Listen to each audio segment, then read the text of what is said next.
untuk hari ini Ibu akan perlihatkan bagaimana sih cara menggunakan mikroskop monokuler maupun yang di sebelah sini adalah mikroskop binokuler ya. Jadi ini di sini Ibu sudah punya sampelnya sampel rhodys color ya. Ini adalah daun rhodys color atau daun hijau ungu ya. Di daerah kamu sepertinya akan banyak ya.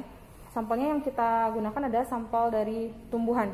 Kita nggak gunain dulu sampel kapang ataupun sampel bakteri karena pembuatan sampelnya berbeda. Jadi kita ambil yang ringkas saja untuk bagaimana sih cara menggunakan monokuler maupun juga mikroskop binokuler ya. Jadi langsung saja kita saksikan. Ya, jadi ini kita tinggal mencari ya. Jadi didekatkan, ini bagian makrometer, kita dekatkan dulu ke arah sampel ya. Kita dekatkan. Ini kita setelah memilih lensa objektif ukuran 10 dan juga lensa okulernya juga ini ukuran 10 ya. Jadi 10 kali 10 kali perbesar.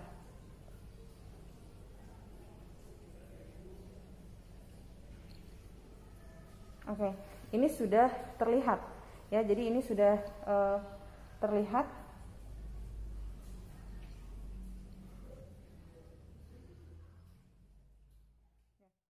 Nah, yang ini perwujudan ya, jika menggunakan monokuler. Ya, ini sudah disimpan dan dicapit ya.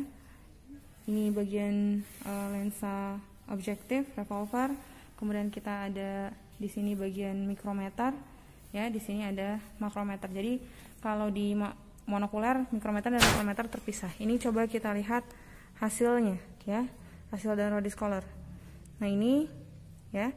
Ini di mikroskopik sebentar.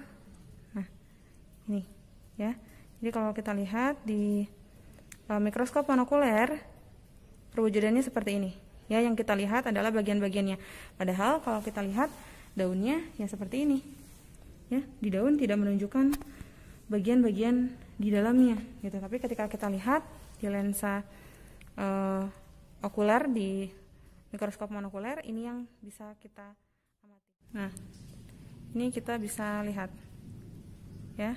Nah, ini di bawah lensa mikroskop ya. Nah, ini sel-sel parenkim di daun rhodys color. Jadi yang tadinya daunnya itu terlihat seperti ini ya. Daunnya kan yang kita lihat seperti ini. Nah, ternyata setelah di bawah mikroskop, nah, ternyata bagian-bagiannya ada bagian-bagian ruangan-ruangan sel parenkim. Ini untuk rhodys color.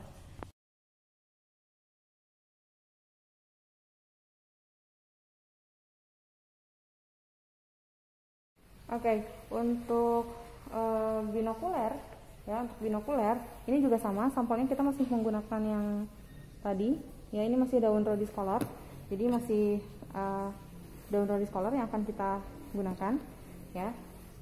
Jadi yang pertama yang dilakukan adalah kita harus nyalakan dulu power off-nya. Ini lampunya menyala ya. Nah, jadi sekali lagi kalau binokuler itu dibantu cahayanya menggunakan tenaga listrik ya. Nah, ini jadi tidak langsung dari cahaya matahari. Ini sampelnya kita akan simpan ya untuk bisa dijepit. Nah, ini sama fungsi-fungsinya ya. Ini untuk mendekatkan. Jadi dekatkan sampel ke bagian mikroskop. Tentukan dulu lensa objektif yang akan kita gunakan. Lensa objektif yang akan digunakannya adalah pembesaran 10 ya. Ini pembesaran 10. Jadi kita tinggal dekatkan ke bagian objek ya. Sudah dekat seperti ini, baru kita lihat di bagian binokuler.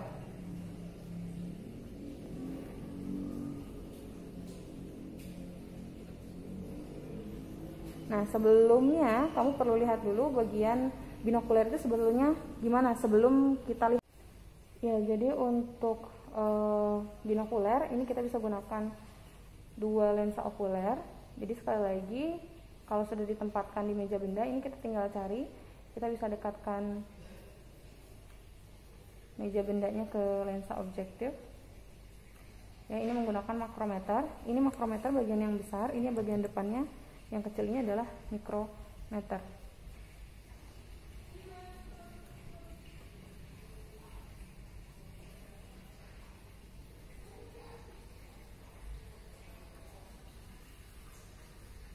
Nah, ini sudah ada ya, sudah terlihat.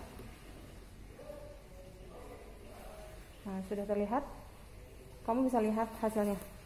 Nah, ini wujudnya kalau di meja benda ya. Kita lihat ini tadi sudah dicari. Nah, ini sebentar ya.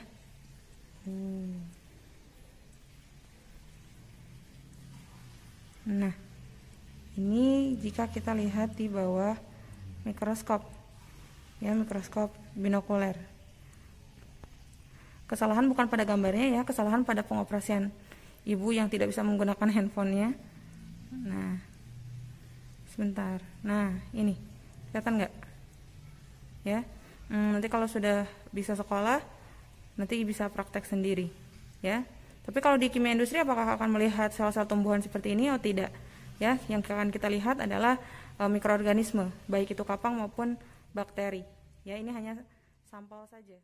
Nah, ini jika dilihat di bawah mikroskop ya, seperti ini kurang lebih ya. Ini untuk bentuknya. Jadi daun yang kamu lihat sepertinya tidak ada bagian-bagian kecil di dalamnya, ternyata ada bagian-bagian kecil ya gitu. Ini kurang lebih di kalau penggunaan mikroskop kita bisa tahu struktur mikroskopiknya ya, begitu.